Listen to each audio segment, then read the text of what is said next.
It is a rainy night and Victory Monday pod has to keep going on.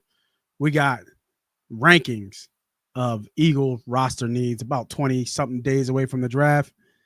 Come on in. Let's talk about it. Let's go. I just feel like it's been a while since we've seen an ass whooping. Like I'm talking about like Denver, Seattle ass whooping from fucking I want that. So from fucking kickoff to the end of the game. Just a complete ass whooping. What can I say except you're welcome? Let's hunt.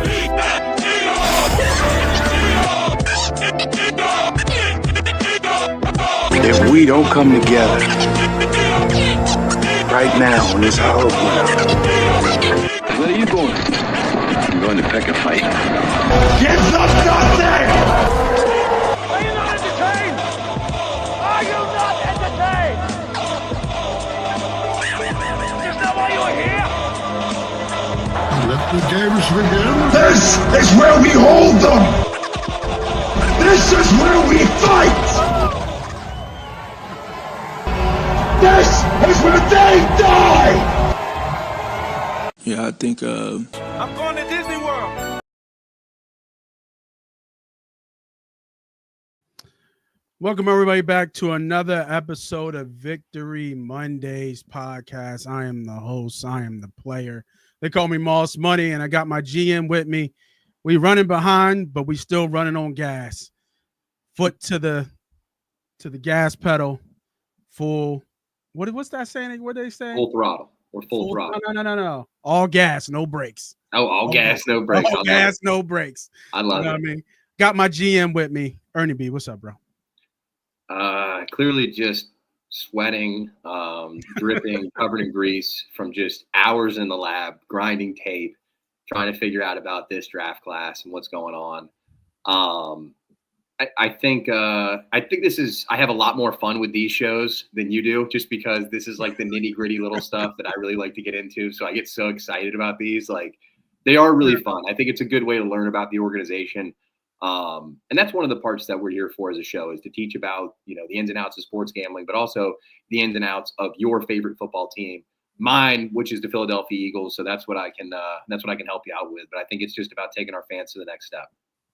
Yeah, no, I agree. It's taking the casual fan and taking it, like you said, to the next step of how you look at football, really playing behind the scenes with the whole John Madden franchise mode, right?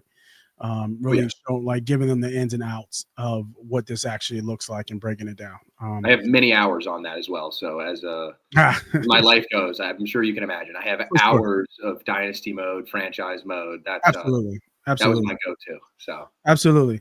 And it's interesting because the niche was small, I think, and it was only privy to, your beat writers and your analysts, but now you see the fan base getting smarter and smarter and actually coming out. And I think it's just a natural evolution of, talking about our favorite football team in the world. And that is your two-time Super Bowl champion, Philadelphia Eagles. So without further ado, let's talk about it and what is the show about today. Make sure, merch is on moneypotbetting.com. Hopefully that hoodie gets to you sooner than later so you can show off some of that hoodie merch for you, Ernie B. But the hoodie is pretty dope. So if I must say so myself. But let's talk about the Eagles, man. Let's talk about the roster needs and let's rank how we would rank it from 5 to 1 of we'll go from least need to the most needed need to the end of the show. Let's start with the obvious, I think, on offense. And the answer is really like nothing at this point, right? Yeah, they kind of I don't think it makes the ranking. I think everything's on defense. That's just me. I think everything's on defense, but we're not going to agree on this show, but not these episodes, but but I think these are pretty easy though. It's pretty generic. I mean, they have like 10 guys at one position. They have like 4 at another. So I mean, there's only so many ways you can do things. Correct. But I think just playing the fan role and trying to say, okay, what do we think is, what those rankings are. On offense, I don't think they need much. I think the only thing you can really kind of say, if they even did that, is a backup center. They don't really have a true backup center. I know Dickerson can play center. We've seen that last year, but Brett other Toth than that, project continues. But yeah, I would agree. Backup center on offense is that's now officially the only hole on the offensive line since our last show. We're not talking about who's going to make the 53 right now. We're not talking about starters week 1. Okay, we're just talking about building a roster before the draft. A lot of guys in the league, I think everybody in the league, especially at the brass level, calls this draft proofing the roster, which is what the Eagles have done. They are draft proofing themselves by making smart, savvy decisions in free agency. They've done all of that via trade or free agency on the offensive line, but they have not addressed backup center. Since our last show, they have added 2 offensive linemen, journeyman left tackle Kendall Lamb. He will be 33 years old for the playing year. And they are returning Matt Pryor from the 2018 class, which I don't know if we have to remind people that was a fantastic Howie Roseman, just as good as it gets. I believe it was Goddard, Maddox, Sweat, Pryor, somebody else I might be forgetting, and Jordan Mailata. So that was fantastic. Yeah, who else was in that draft? It should only be 4 or 5 guys in that class. I feel like I'm forgetting somebody important, but yeah, very, very good class. Matt Pryor's back. He's serviceable, but like you said, backup center. I want to touch on something that I'm surprised is not being talked about enough in local Philly media. We only have 7 wide receivers on the roster. Yeah, I think I was going to say that. I expect Dotson to be more part of the offense, even though they run mostly 12 personnel and 12 personnel. They were heavy 12 last year. Yeah, they were heavy 12, which is 2. Everybody don't know 2 tight ends, 1 running back, 2 receivers. And 2 receivers. Whereas if you take a tight end off, you're adding a receiver for 11. Correct. The league was heading towards heavy 11 until the Eagles won in heavy 12 last year. So it's kind of balancing itself out. The thing that needs to be pointed out to most fans, and Dotson is the best third they've had through the Sirianni tender by far. Still, unfortunately, what they ask for from that guy doesn't tend to change. Whether it's Quez Watkins, whether it's Jahan Dotson, who are 2 completely different players, it's still a lot of cardio work for these guys. Agreed. It's going to go through AJ and Devontae. So that's why they only have 7 guys on the roster, because they're showing you that, they're telling you that they believe in their top 3 very thoroughly. And if AJ were to go down, they think AJ or Devontae were to go down, they think Jahan could step in there. I am just thoroughly surprised they didn't bring in another veteran like they did last cycle with Devontae Parker, who I was completely against, and Paris Campbell, who I also wasn't a big fan of. It's just interesting that we're, 3 weeks into free agency, this is the dead period. It's over now. I was about to say it's over. Yeah. So it's interesting they don't have a veteran. They have a really, really young room outside of AJ Brown. Yeah, and I think I saw AJ Brown. He was on I think it was the Gillian Wallow show, and they were talking to AJ Brown, and he said he felt bad for Quez because when you look at that role as a receiver, like you said, 9s, right? Just cardio. You run 30, 40 yards as fast as you can down the field, right? And then you come back, and then you got to do it again, right? Oh, and yeah. you're not getting the ball. Those dudes are in insane shape. I can tell you, wide receiver for the Philadelphia Eagles is in insane shape. Yeah, and he's getting, and he was saying, he's like, when you think about it, he's doing all that running to get maybe 2 or 3 looks in a game. And then when he gets that look and you don't make it. You got to make it, right? And he just, hasn't made it. Is making those plays. So when given, what game was that? He had some awesome catches. He had some really good catches, and then Watkins. He should have scored the touchdown. The fucking. He should have. He is smaller though. I mean, in my opinion, the player they need, and this is for going for the future. And we'll talk about a guy that I've got in mind for them down the road. Little teaser there. It's a wide receiver from Tennessee. If anybody wants to do the research, but. Dotson's too good. He's too talented for what they asked for out of the receiver 3, but Watkins wasn't enough. So they need to find that kind of happy medium. But then you also have to, again, remember, AJ and Devontae are not invincible. and that it is nice to have Dotson as a luxury at this point. So even with his limited workload and production, I'm still, pleased with the room.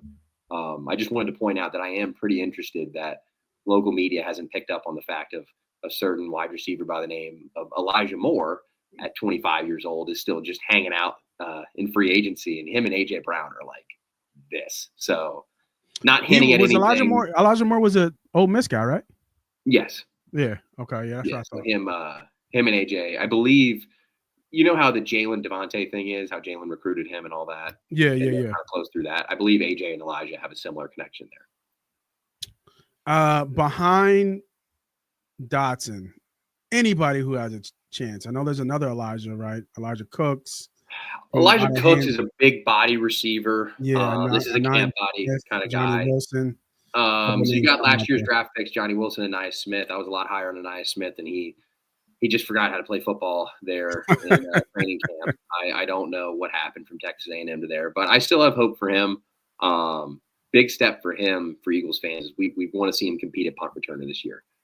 Britton Covey's gone. They brought in Avery Williams, who we touched on, who is listed as a running back, but trust me, he is a pure specialist. He has served no duties as a running back or defensive back. So Anais, that's what you're kind of looking for out of him. Johnny Wilson, I think he served a good role blocking. Yeah, he's a blocking guy.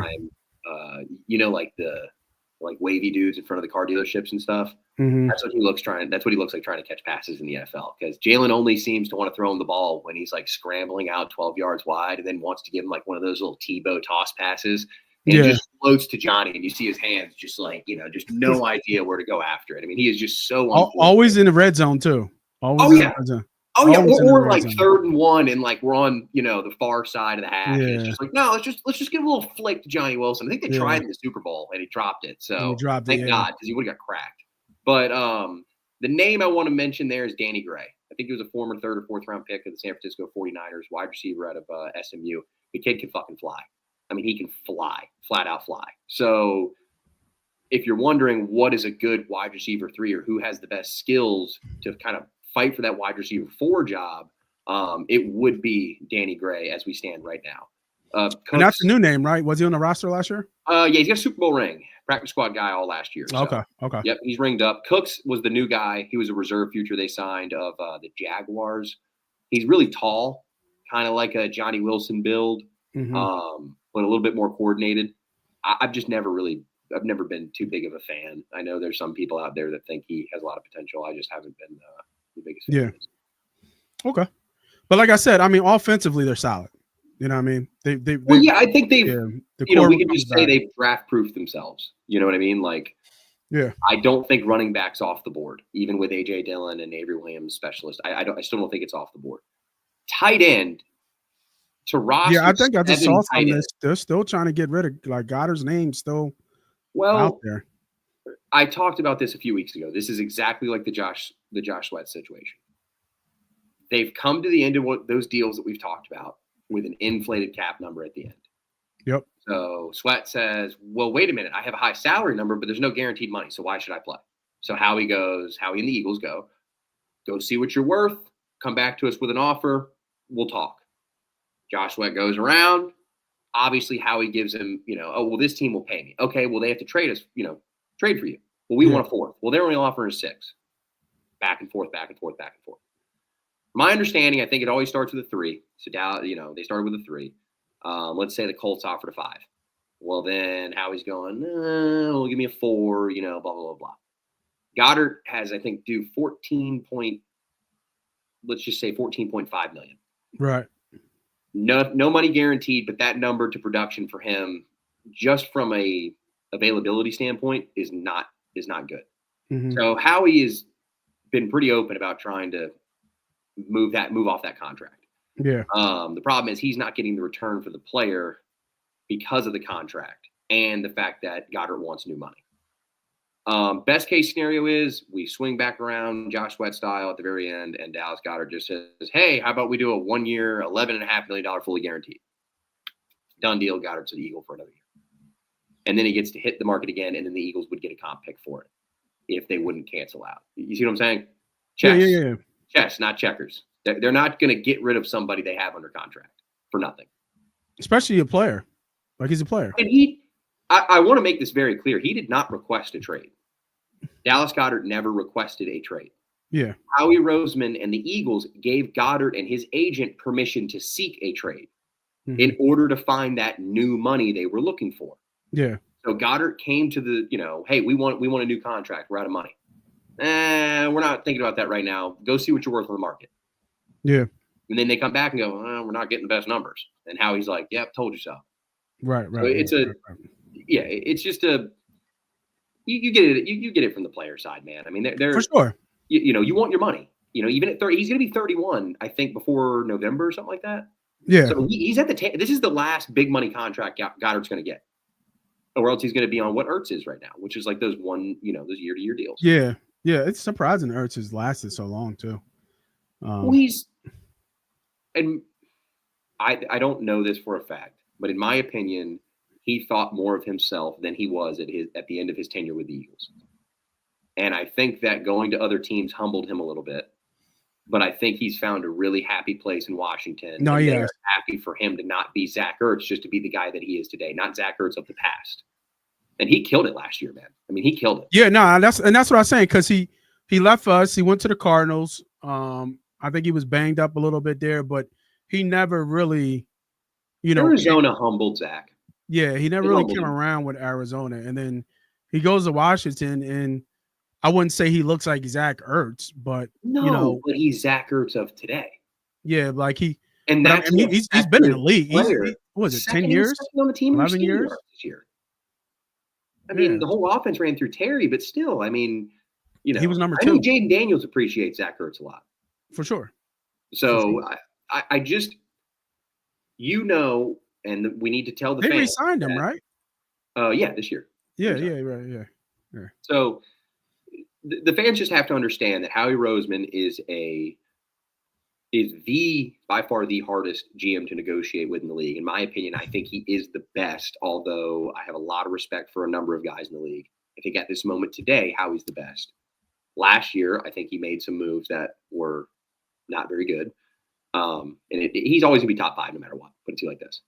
Yeah. So he's not going to give away a homegrown player that the locker room loves, the fans love, for nothing. But he also is not going to give this player everything they want just because we like the player. And that's the harsh reality of the NFL where we're at with Dallas Goedert. Because I am a big Dallas Goedert fan. I've met him in person. He's a super cool dude. His family's cool people. Like, Goddard is an awesome guy. But the situation they're in, look at what they do, not what they tell you.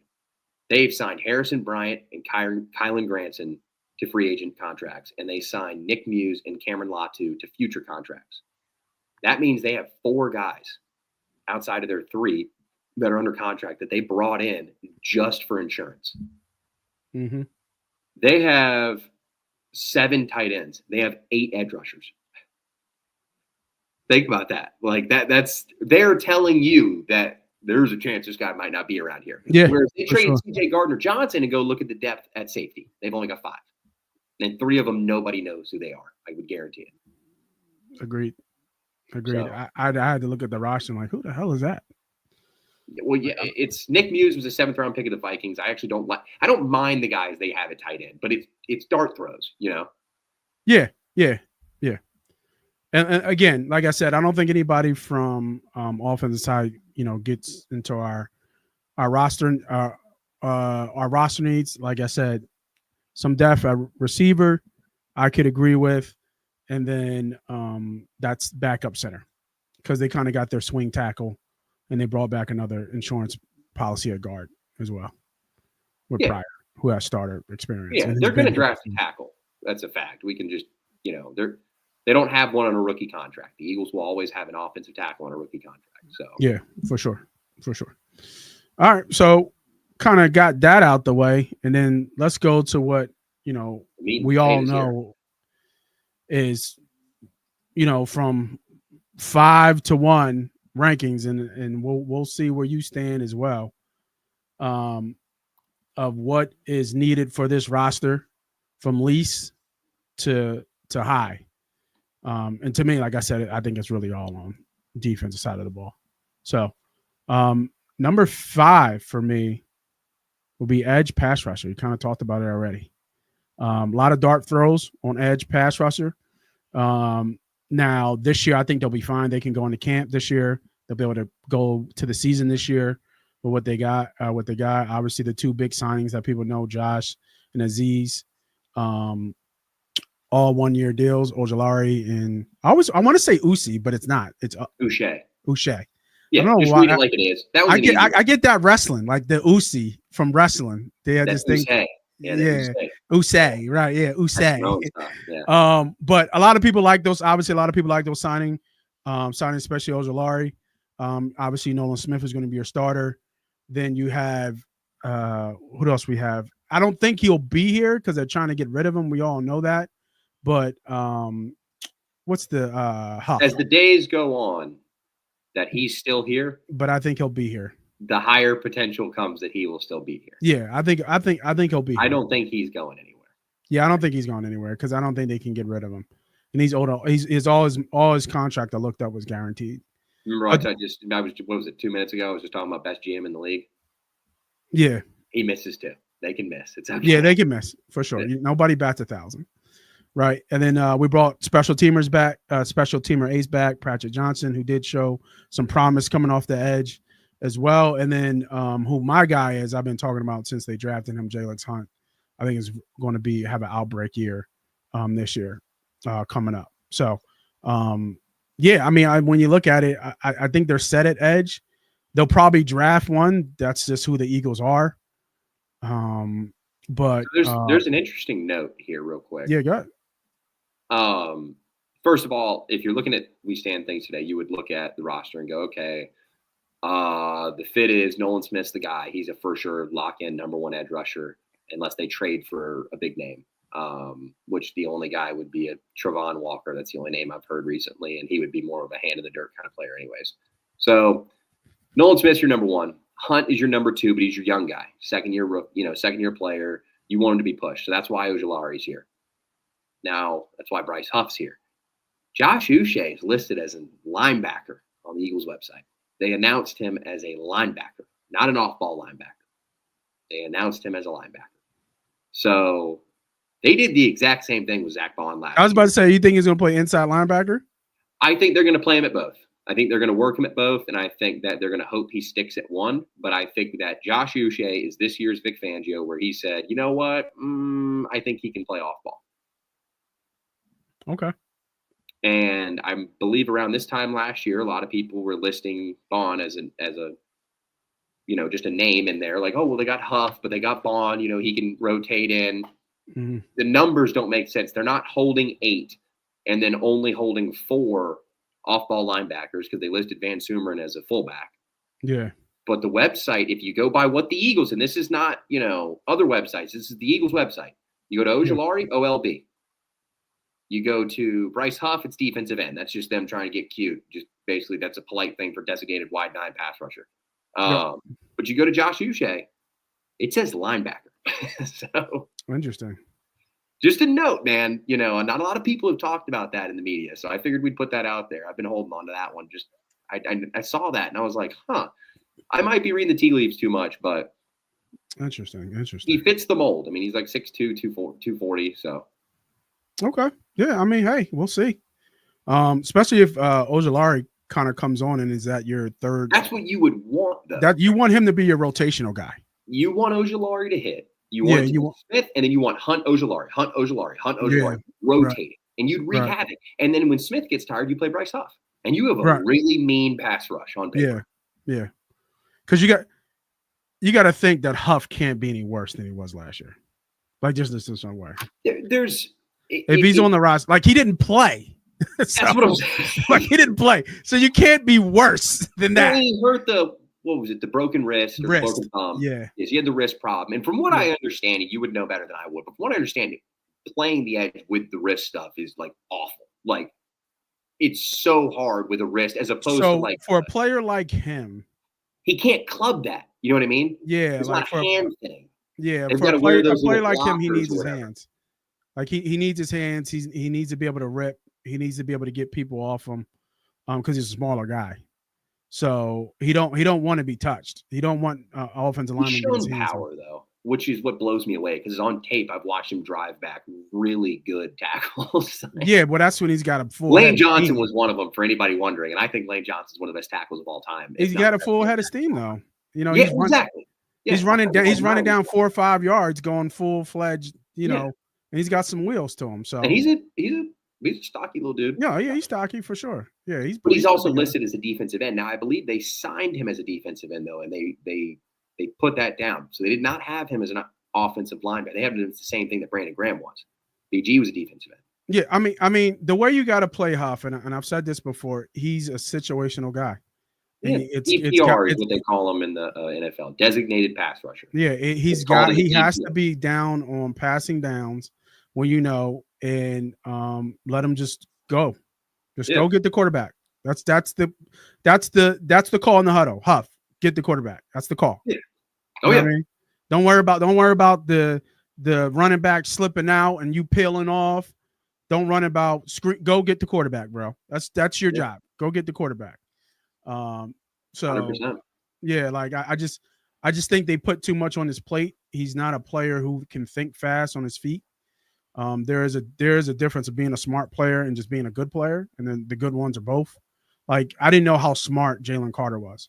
Like Jalen Carter is super intelligent football player. Jalen Carter's FBI is off of the charts. Yeah, like One thing that I did his I could not his stand. situational football intelligence is just insane. It's special. He has, I'm not going to dive too deep on this, just he has some of the best defensive tackle, just natural. He said the innate ability to just know where to put your hands and know where to put your body weight. It's unreal to me. Yeah. No, He yeah, does things. He's And I special. don't know if you've seen lately, because I'm not trying to, dig your grave too deep this offseason, Nate, What? but you've heard that number starting with a 4 talking about old JC lately, haven't you? No, he ain't getting that. All right. No, he ain't getting that. All You're not right. getting We'll talk four. off the show, but we can bet some big money on that. Because this won't start with a You 4. lost the last bet.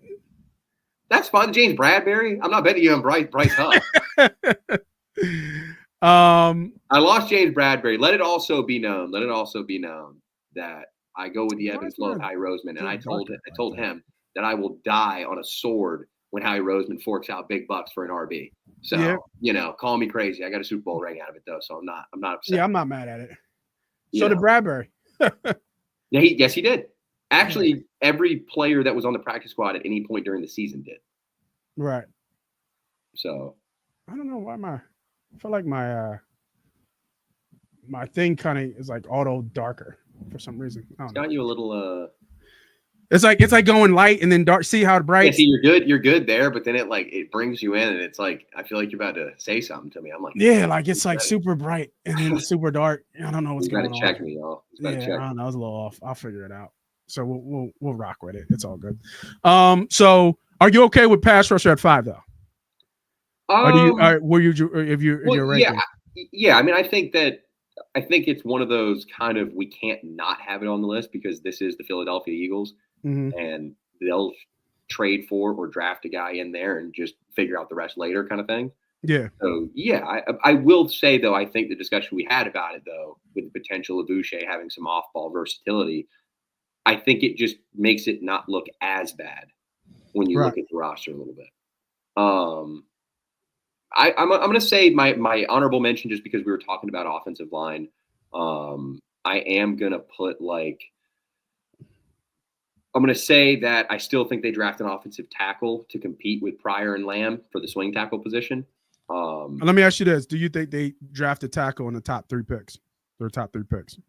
Yeah, totally potential. I think edge rusher and offensive tackle are totally potential in the first 3 picks. But that's just the Philadelphia Eagles. You know what I mean? They don't. True. They drafted Jalen Carter and they had Jordan Davis, Fletcher Cox, and they don't. They'll go BPA at certain times. I'm going to go backup center like you mentioned earlier, though, dude. I don't think that's talked about enough because Juergens has been injured a few times. Yeah. He did get back surgery this offseason. It was cleanup, but to get cleaned up that early is not a good sign. Would you put? I mean, look. I guess looking at the roster, it makes sense. But if they didn't sign that swing tackle, where would you rank it in terms of? I was gonna have Tackle that or as like center? I was going to kind of have it as a offensive tackle, defensive tackle thing. Like, I know they're going to do something here, but let's not ignore the hole. Right. So that's kind of have it. That's kind of where I have it. I mean, my number one is probably going to align with yours, but yeah, I'd say let's call it 5 is going to be pass rusher / backup center. Okay. We would have had offensive tackle in there, but they addressed it with veterans. So, and again, this is draft proofing the roster. We're talking about, right now they have an obvious need at backup center. Yes.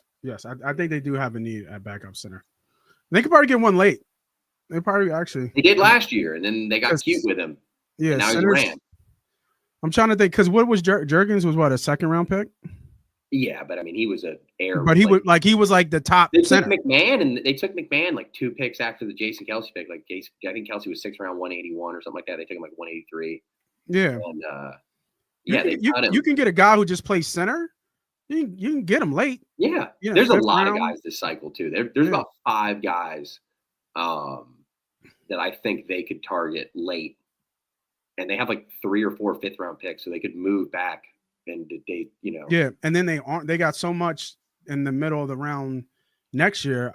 I don't see how we have all those 3rd round picks, 4th round picks next year, and we don't use any of those to move up in this year's draft.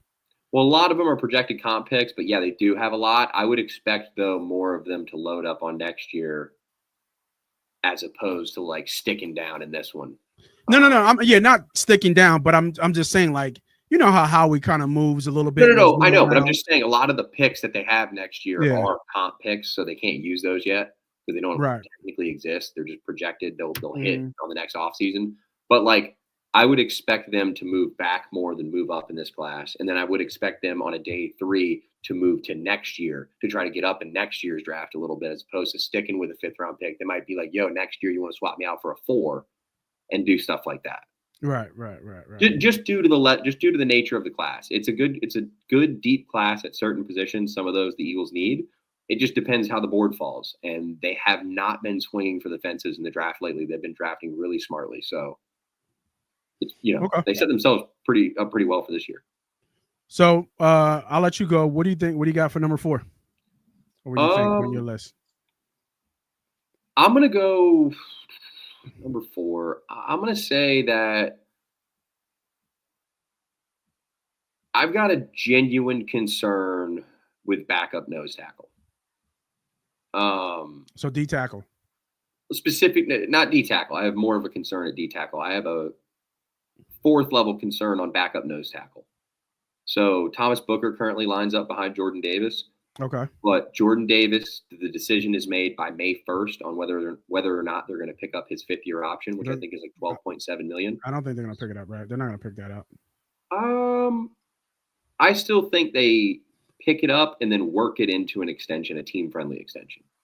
I think they'd be silly to move off Jordan Davis this early. Yes, I agree. I mean, and I know big offseason for him though.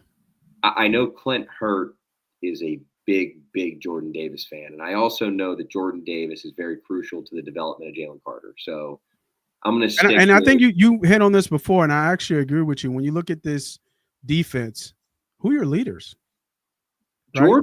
Jordan's one and I think Jordan could fill the leader role or one of those. I don't know if you've heard roles. Zach Bond give motivational speeches, but I love you, Zach, but you are not the I mean, when you look, the Kobe Dean could get me to run through a brick wall. I mean, that's just That's just what it is. But when you look at this last season and you look at a lot of the behind the scenes in the training, not training camp, but behind the scenes in the locker room, you saw Jordan in the middle of the guys all the time. He's been like that since Georgia, man. Like just all the time. He's got that life energy that BG had, right? He brings that genuine positivity. Right, exactly. He is. I'm one of those people where I'll look you in the eyes and be like, man, just happy I woke up today. And deep down, I might have been bitching about something. You know what I mean? That dude, never.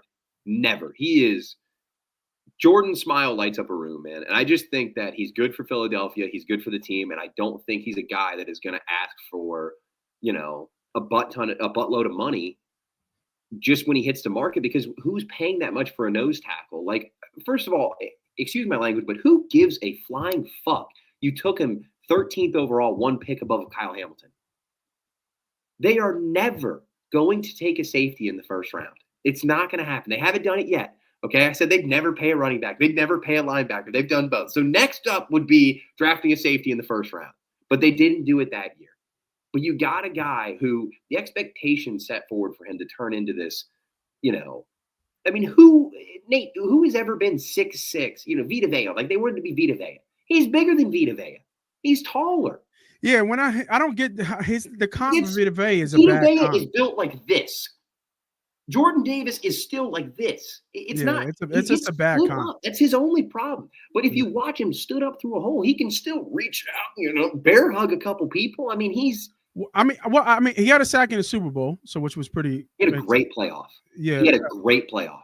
And I think that what you saw, he finished last year strong, and I think every year he's slowly gotten better, and he's on the field longer. That's the only thing. I want him to be on the field longer. That was his third season. Yeah. First year he got hurt. Yeah. Last year he's played every game. Can we get him from anywhere from 60 to 70% snaps? Never. I would, but I don't want him to be that. I want him to be Michael. What was he last year? You think? Like 40? Look, it's somewhere around like 37. It's like Ajomo played more than him, right? They were right here. Okay. So Jalen's like Carter was through the roof. I mean, he played a ridiculous amount of snaps. Yeah. Carter was like 95%. I mean, that is not talked about enough. They said endurance issues, and he goes, "Oh, really? I'll go play 98% of the snaps." Yeah, like he played almost every snap. Yeah, it's ridiculous. Yeah. Second was Milton Williams, so we got to find that hole there. Yeah. And Moro, Ajomo, and Jordan Davis were right there with each other. So here's the interesting thing, because I think you're in the right spot, but I go D tackle here, where I think is the bigger hole, because you just said it.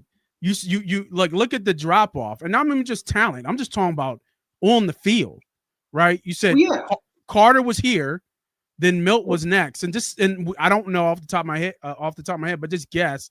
Milt played almost 60% of snaps, somewhere around there. He played a good. Milton Williams is one of the most underrated. Like, he got more money than he should have, and he got overpaid. I don't mean that.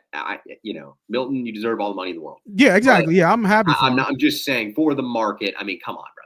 And not even that from a third round pick too. Yeah, I mean, and again, and remember, they were fighting about Aleem McNeil. I know Aleem McNeil, great guy. I'm sorry, Aleem. It works.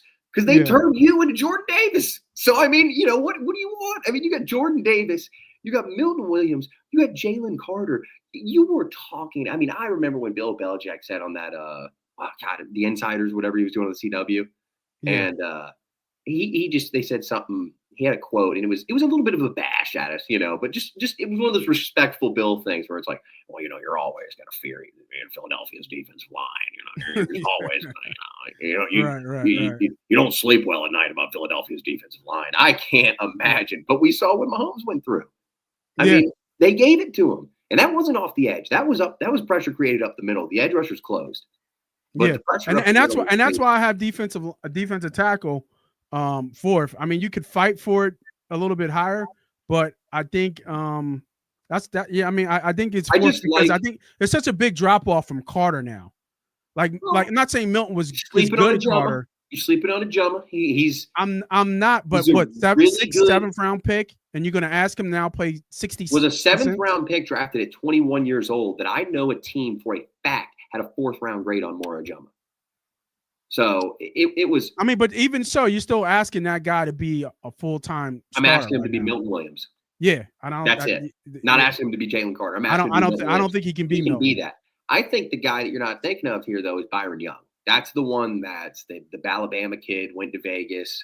We claimed him off waivers last year. He didn't play at all. He is actually the one that is going to be on paper right now competing. Actually, I think Byron Young more backs up Jalen Carter, and I think Moro Ajomo is followed up by Gabe Hall, that UDFA out of Baylor that everybody has a lot of love for because of his size. I don't know if the kid's got it in his want. I'm looking at the roster now. I mean, he is I mean, he's Davis' size, right? Just not as wide. Paul. Byron Young. Yeah. No, Yeah, Gabe Hall. Oh no, Gabe Hall's real lean, real lean. He's built like a V, so he's got like a Well, he's real he's tall. he's 6'6", 295. Yeah, but he's That's not what he's like, listed. he's 295. I mean, if he got that big, good for him. But you can look up a picture of him, dude. Look up him next to Thomas Booker or like a Byron Young, and then like Thomas Booker and Byron Young are defensive linemen. Like Gabe Hall is not. He's yoked up. You know what I mean? Like he's very long. Gabe Hall's a spider chart player. How do I put that? Like Nate, like not a lot of want to be great from what I understand, and not a lot of tools in the tool bag kind of thing. Right.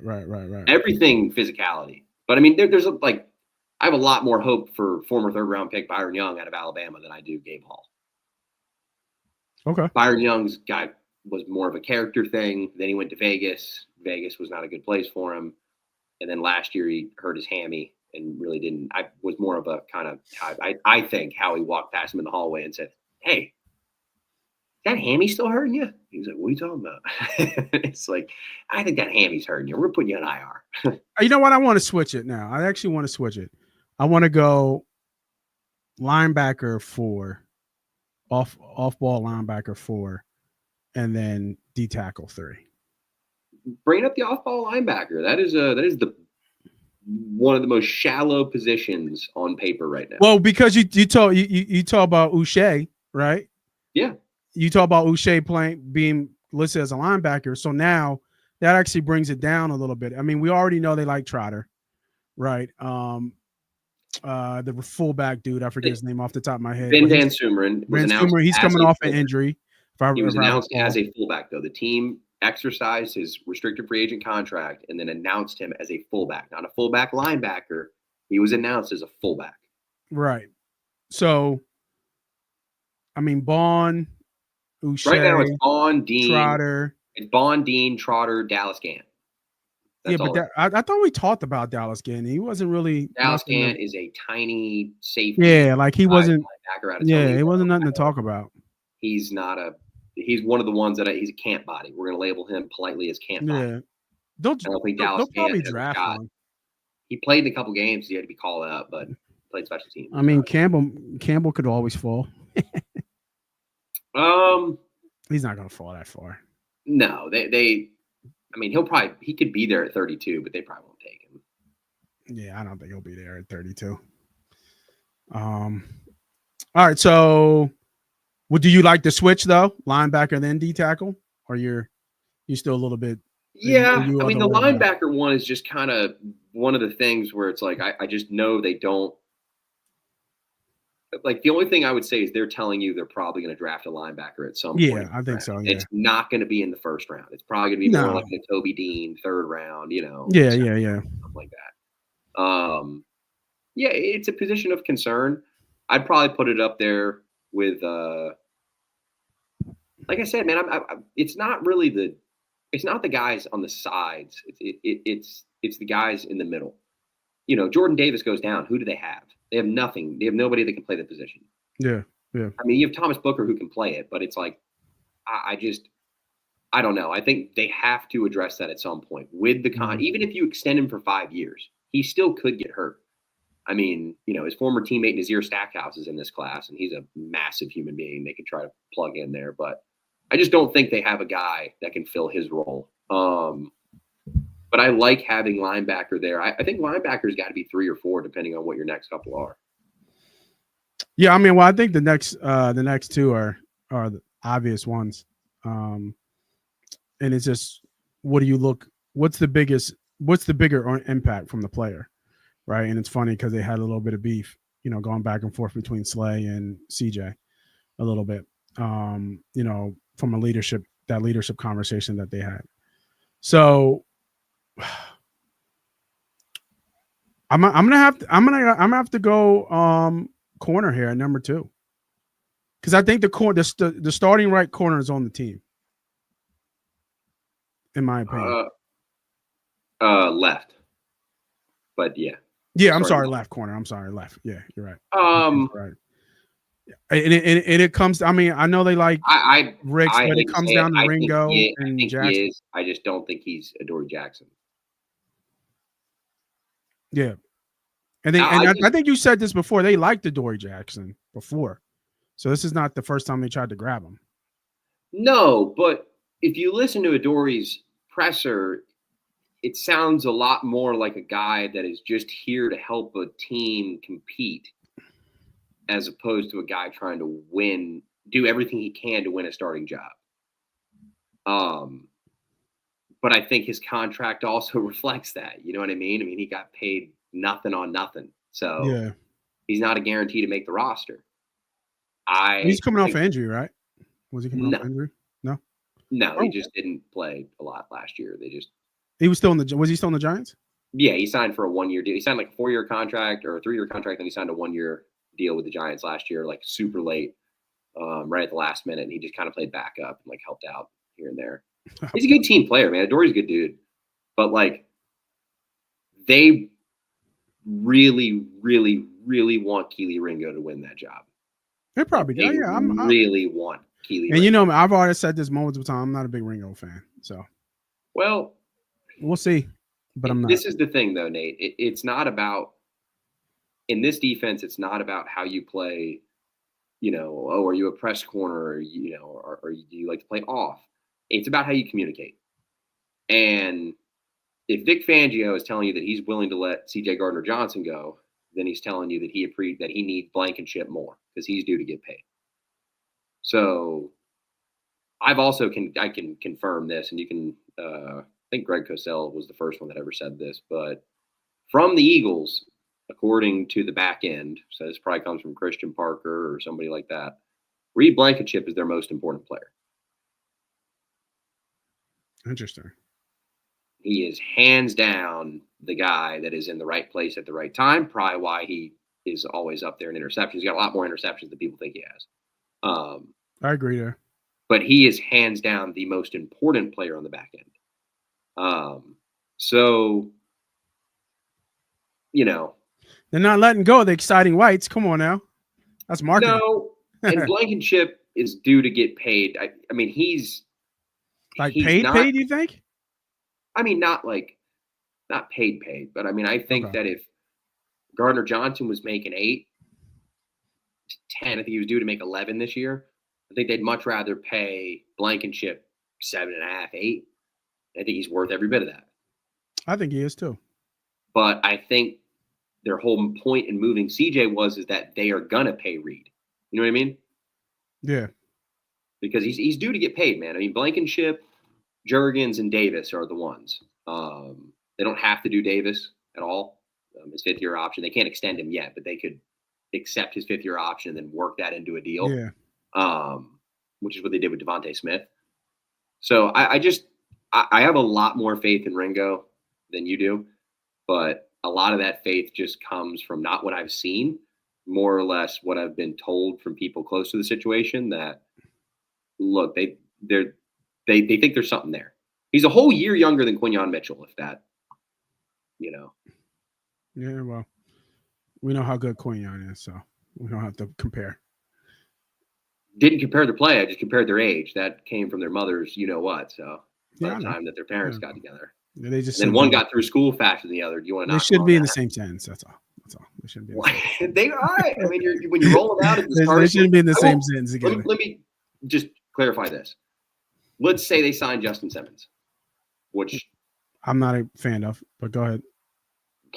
They're probably going to sign Justin Simmons. I'm going to go ahead and let you know. Right after the draft, hot take, they're going to sign Justin Simmons. And barring drafting that safety in the first round, which only would be Malachi Starks. They wouldn't take him in worry.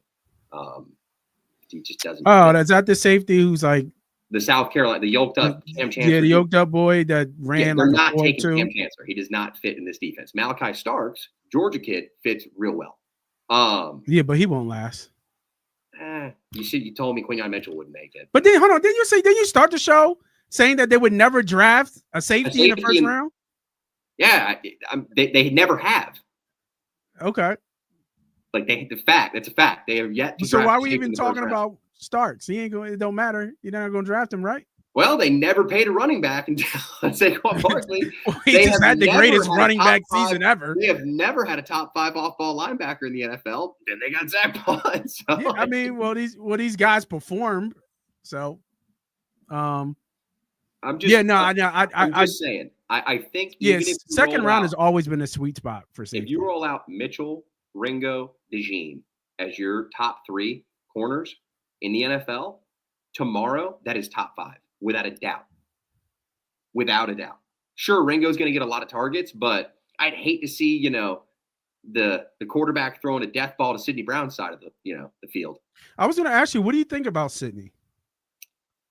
I don't think that. I know that Vic needs him to calm down and play with a little bit more control. Yeah. Because he over pursues, always looking for the big hit. What do you think about the player, though? I like the player. I think he's a box safety. He's not a deep post player. He can play a little bit. He's super twitchy, super athletic. He's good. I like McCollum better than him, to be honest. The thing is with McCollum, man, you like what you've seen is it's what it is. You know what I mean? Like that's why Vic put him out there over Brown. Was because Brown was coming off the ACL. He wasn't quite 100%. Yeah. McCollum knows the playbook. He's where he's supposed to be. Yeah, exactly. That's what he's a safe pick. He's not going to give you any more than what he's got right now. Like I don't see McCollum getting any better. Like he's right where he's going to be. He is a backup safety in the NFL. He's a really good special teamer, and Vic Fangio trusts him a lot.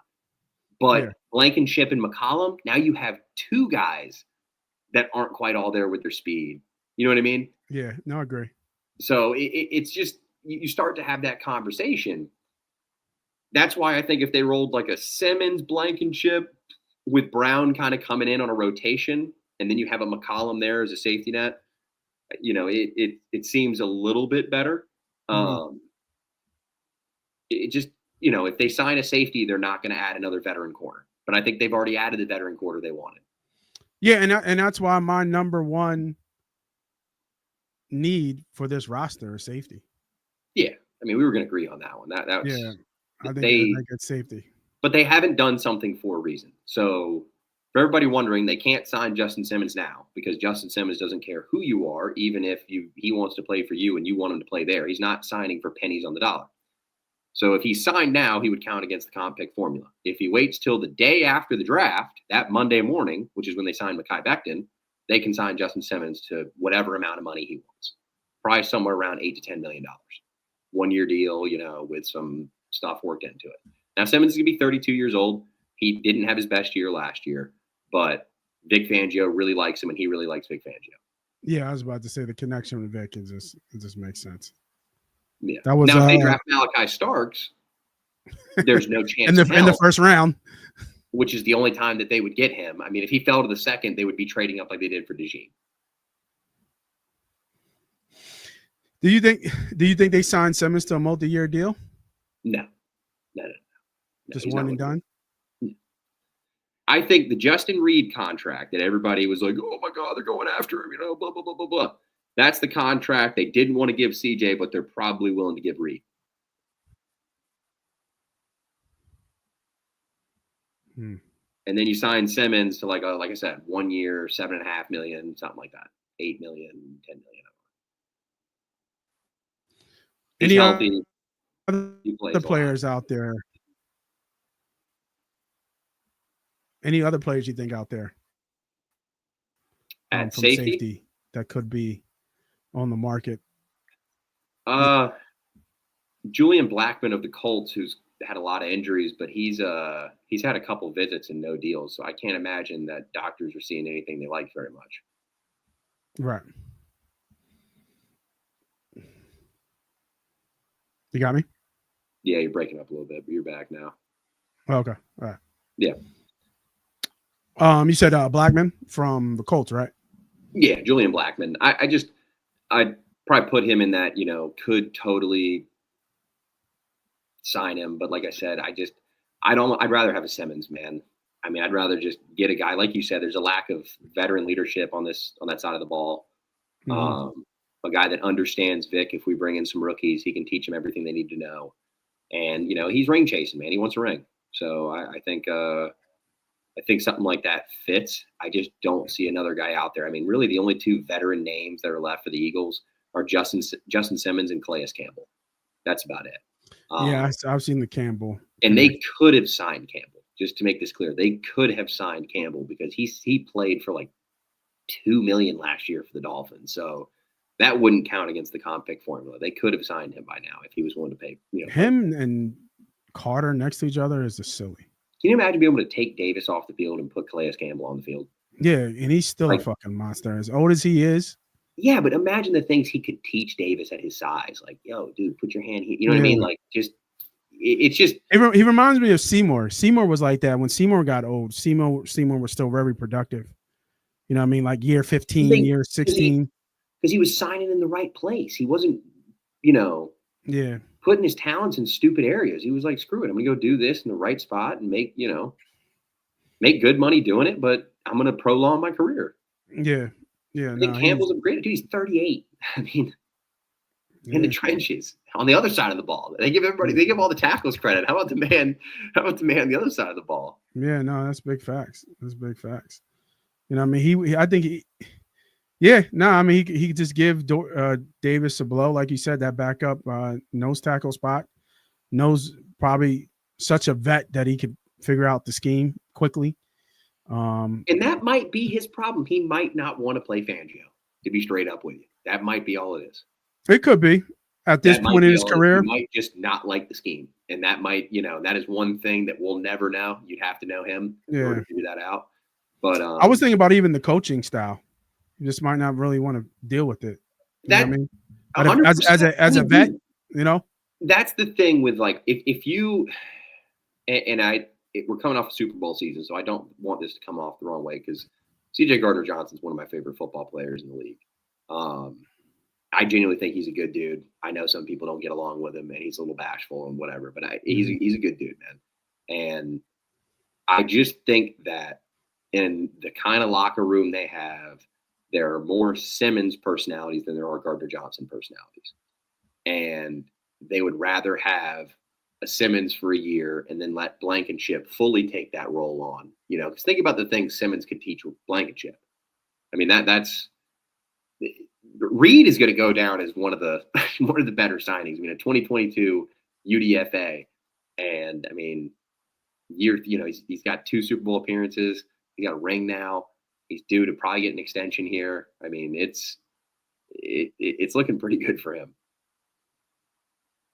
Yeah, agreed. Yeah, definitely agree. So we have our top 5 rankings. Let's start off. We'll go backup center. Backup center was 5, or I guess backup center was 5. I think DT OT was kind of a 4 thing because we were like, well, they could. Well, we had 4 linebacker, off-ball linebacker switch. Yeah, 4 off-ball linebacker. That's right. 4 was off-ball linebacker. 3 was DT. 2 was corner, which, I don't know. You could argue that if you think that the starting corner is on this team and it's not a draft, is it really? I don't know if it's really a need. You just don't know. Well, they have 5 on roster, so they usually carry 6 going into camp. Yeah, that tells me they're going to draft another rookie. At what point? I don't know. Yeah, I don't think they signed another veteran. I guess that's what he was like. Oh, sign Stephon Gilmore. I'm like, why would Stephon? Why? Yeah, why? Would he ever? I mean, that makes no. They signed Adoree Jackson, and I think a lot of that is probably because Adoree was probably cool with being a veteran and maybe playing on. Has anybody thought about he might play on the practice squad all year? He could.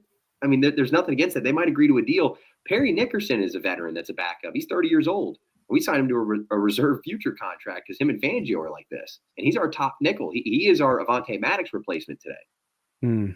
So I think you get a guy like Nickerson, you get a guy like Jackson, and then you have a chance to draft another kid to compete. They also have Eli Ricks, who they like a lot.